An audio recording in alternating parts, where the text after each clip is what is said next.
Hey, I'm Misano. Welcome back to MotoGP 18. As Mario's on a good run of form, had a very decent performance for the first time in the wet last time out in Great Britain. But can he live up to the hope the home crowd have in his home race, in inverted quotation marks, around the Misano World Circuit?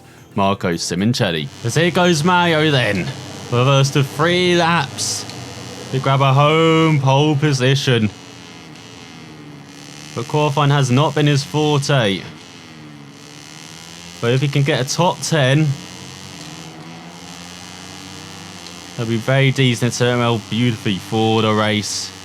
But in races, he's had much better pace, as he's shown in Britain and Brno when he started at the back and got decent point scoring performances. And of course in Austria and the Saxon Ring, starting pretty well up there and getting very solid results. The Misano circuit, this is the circuit where he won his only Red Bull's Rookie Cup race, remember. So obviously it holds fond memories for him.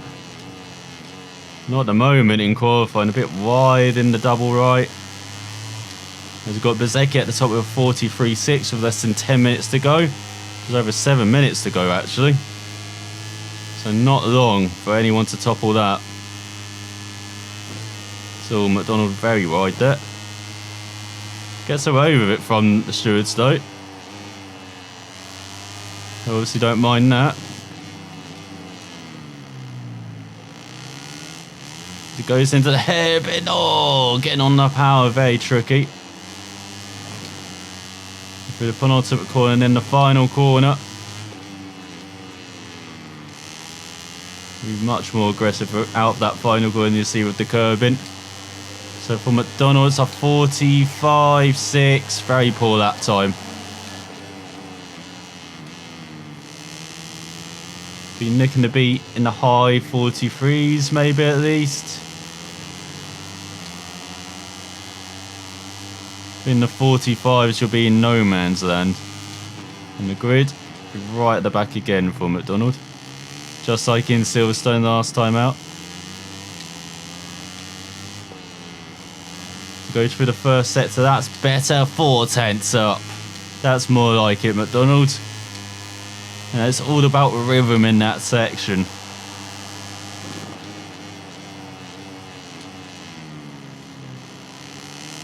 So a bit wide in the hairpin though.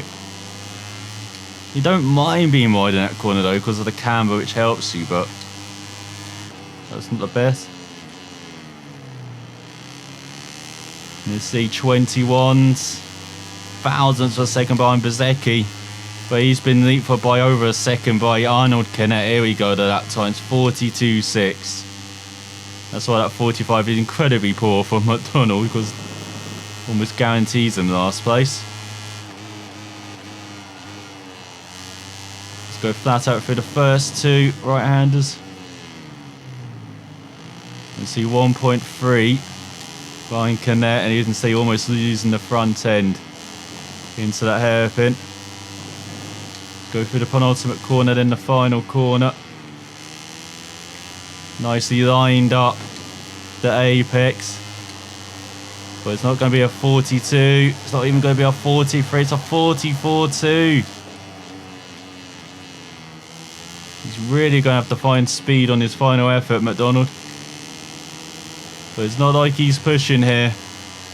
As I said, it's the San Marino Grand Prix. It's this home race on the calendar. Even though Misano's in Italy. We go through the double right. Through the left, you can see just attempt down to connect to Martin now, who's grabbed pole at 42.6. Those two are so close.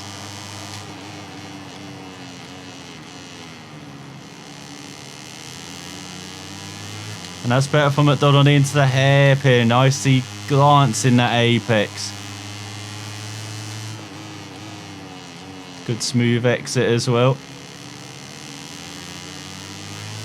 But he's 7 tenths down on Martin, but at least it's the mid 43 he's aiming for. That would be Or right on the grid, maybe. Better than 25th where he is at the moment.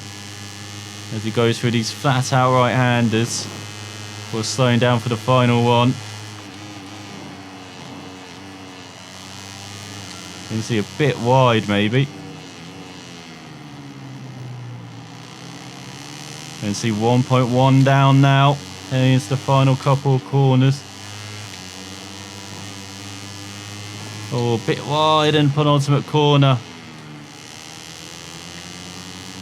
Which put him a bit off centre into that final corner. He goes towards the line, it's just a 44-1. That's Martin on pole by 21 thousandths per second ahead of Canet with his teammate DJ Antonio on the front row on his Grassini. Then we've got the Airpod Tradings in 4th and 5th, bashing ahead of Del Porto with Antonelli in 6th for an all-Italian second row. Then Lopez ahead of Suzuki and Bezzecchi. Round out top 10 is Otto ahead of Sasaki and Mino. Then we've got McPhee leading the 5th row ahead of Nuruddin and Gabriel Rodrigo. The veteran Kornfeld in 16th ahead of Tuba and Bulliger. Then we've got Foggia leading 7th row ahead of Arbolino. Then Ramirez. Loy in 22nd with a 44-0. Just ahead of Binder and Mesa. There's McDonald leading the 9th row of that 44-1. Just behind his teammate by 600ths of a second ahead of Yurchenko and Misaki, and on the back row it's Arenas and the Thai rider. All the riders have taken their places on the starting grid. Riders are deep in concentration with just a few seconds to go until this San Marino Grand Prix begins. So it's McDonald at the back, revving it up to get underway for 8 laps around this Misano circuit, and he's already dropping back. Always a good sign at the start, as it's a short run to the first corner as well. I don't expect him losing that much time. What is that? Troy McDonald deserves that place back for that blatant corner cut in there. He gets that position back, so back up to 27th as well. A couple riders wide in front. McDonald takes advantage, gets past Mesa. He's got Yurchenko in front. I think it's the Thai rider who did that blatant corner cutting, as you've got Kornfeld in 16th. Look at it, it's almost like 5 wide in front. Going into the hairpin. We've got Ramirez in 17th ahead of Tuba. We've got Arbolino ahead of Bulliger. We've got Foggy ahead of Darren Binder. We've got McDonald diving down the inside of Yurchenko from a mile back. And now he's behind his teammate Loy, who's getting very personal to Bulliger, but he also knows it's Foggy up. He had a VR46 machine. We go through the flat out right-handers. You've got to brake majorly for the last of them. We've got Bezzecchi and Bastianini in 6th and 7th. Battling hard. You can see McDonald pushing very hard. He's all over the place on this opening lap. He goes for the final corner, makes up a couple of positions. Behind the tail end of Masaki and his teammates who go on to the second lap. I think McDonald's got to remember this is a very long race, 8 laps. But he just cares about being ahead of his teammate at St. Louis. He goes for the right hand, he gets a good run. Heading into the hairpin, tries to make the move down the inside. Makes it into the next corner. Well, Loy gets past Binder into the top 20, so the Avinta lads are on the move. In the second lap. They're towards the hairpin again. Looks like Binder wants that position back. We've got Otto ahead of Suzuki for 9th. Binder has taken back that position from Loy.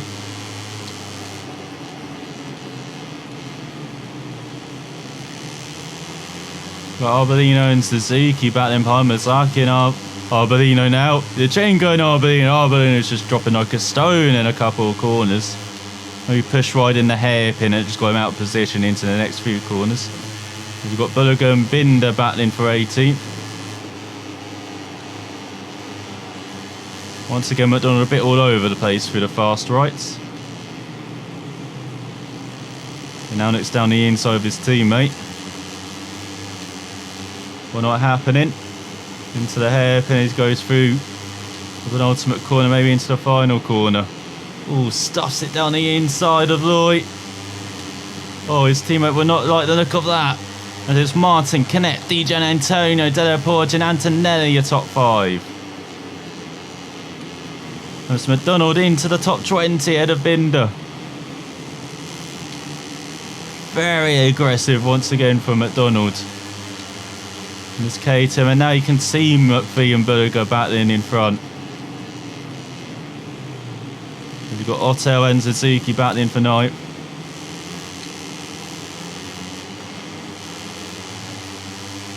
Once again, McDonald setting up well for the back straight. And half a second ahead of Loy, who followed his teammate past the KTM. Not close enough to make the move into the hairpin. Got to be careful with some bumps as well when you get on the power out of that hairpin. Very easy upset the rear, and then you'll be flying to the next race already. Don't want that to happen. So a bit wide from McDonald, a bit lazy on the gear shifts as well on the exit. Cost a bit of traction out of the corner. As he's falling a bit back from the top 19. And that battle in front, very intense battle between McPhee and Berger. As Otto and Suzuki are still exchanging phone numbers overnight. We've got Ramirez now dropping back slightly, the Spaniard. So McDonald using all of the curb and some. Going to the final corner. That time still 44 ones in the race. Normally he's a bit quicker in the race, especially thanks to some slipstream. So on to the 4th lap now. You can see he's all over McPhee, flat out through the right-hander. Oh, and into Berger. Oh, and here comes Ramirez back. Oh, Ramirez round the outside. Very brave from the Spaniard, but now McDonald does have slipstream heading into the hairpin for once.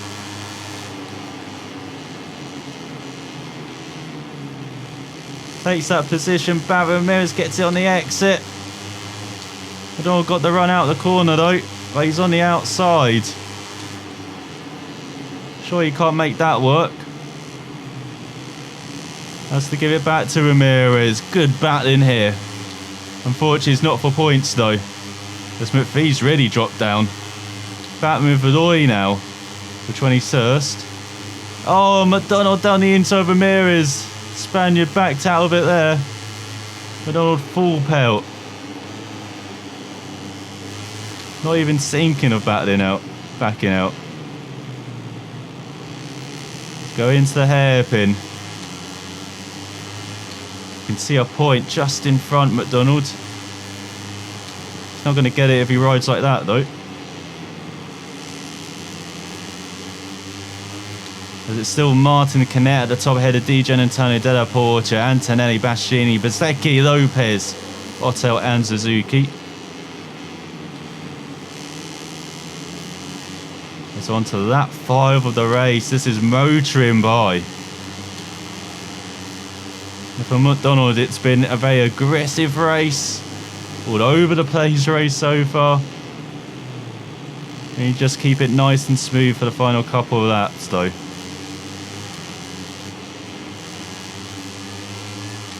We've gone to the back straight, less than half a second behind Berger. We've got battle the Spaniards for 27th though. At least it's not for the wooden spoon, I guess. So we go McDonald with a bit of the wider line now into the hairpin. Didn't quite work though. As all Canet gets past Martin for the lead. A rare move for the teenager over his rival as he finally got one up on Martin. Just to say, it's not a battle for last. There goes Major in last overtaken by the tie rider. Lopez and Bezzecchi battling for 7th. McDonald. Just not got a pace on this adventure.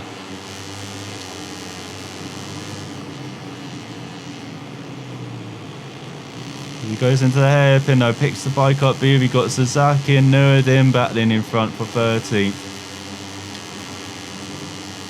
Heading towards the final corner.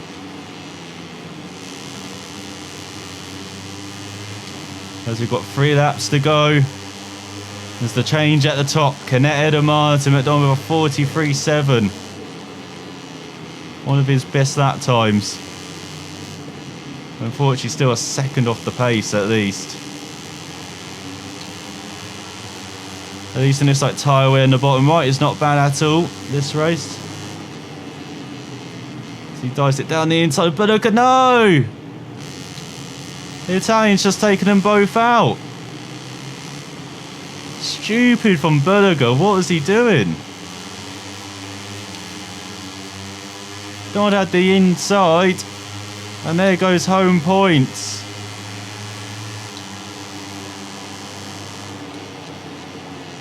So I talked about McDonald having a very good mid-season run.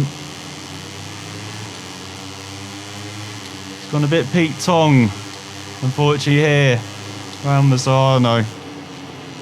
They're just trying a bit too hard as well. Missing up qualifying.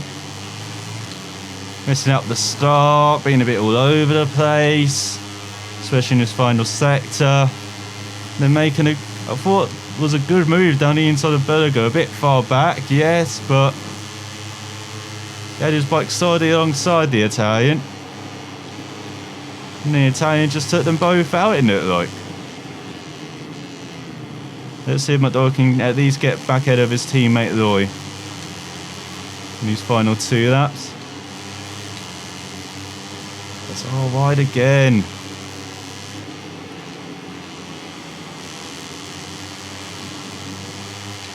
Out of the final corner in the slipstream of a number of riders in front. He's got Yachenko behind in 25th.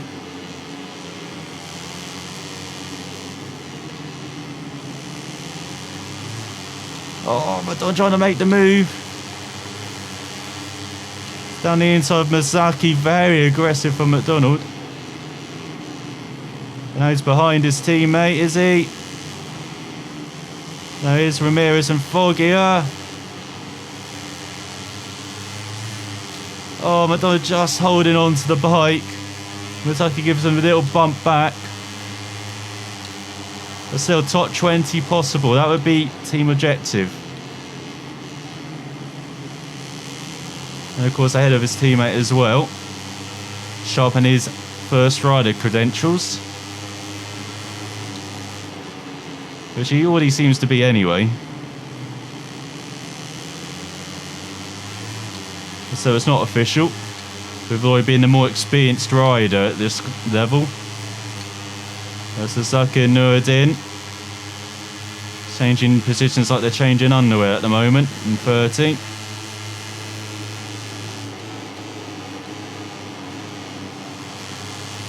McDonald right on the tail end of this battle. Oh, Ramirez has left the door open. You don't do that to McDonald. He's all over the tail end of Foggia as he goes to the final lap with Canet and Martin still attached at the hip. But with Canet leading on the Australia Glitz ahead of Grassini. As well goes on to the final lap with a 44.1. Oh, he tries it down the inside of Foggia.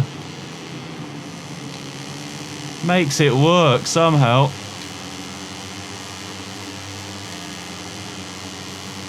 And now he's got Roy in front in 20th.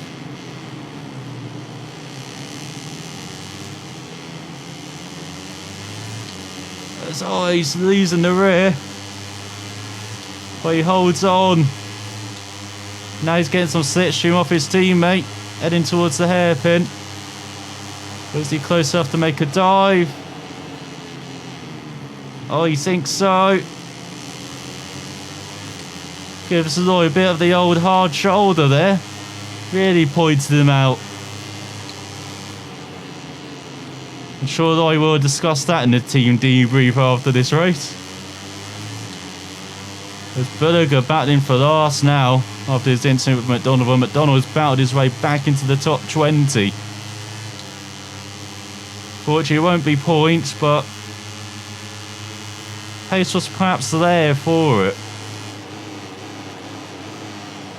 Once again, compared to qualifying, race pace seems to be okay, if not the best round it.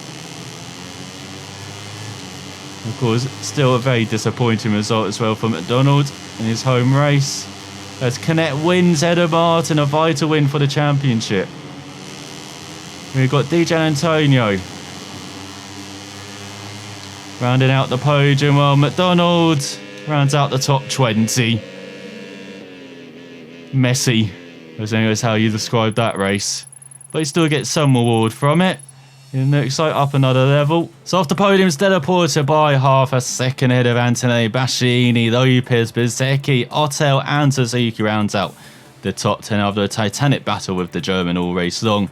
Then you've got Mino in 11th, Rodrigo, Nuruddin winning that battle ahead of Suzuki just by a couple of tenths. Tuba running out the point scores 10.7 seconds back.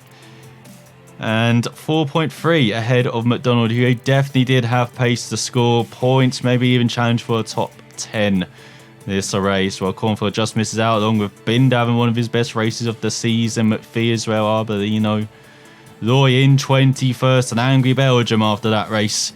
Mesa at the back. So in the Riders' Championship, the gap is under a race win again, with Canet 24 points behind Martin, with Bastianini for Della Porta 4th, DJ Antonio 5th, Bezzecchi 6th, Antonelli up to 7th ahead, McDonald by 10 points, and Lopez now level on points with the San Marino rider, and 9 points ahead of Mino, rounds out the top 10 ahead of Suzuki by 9 points.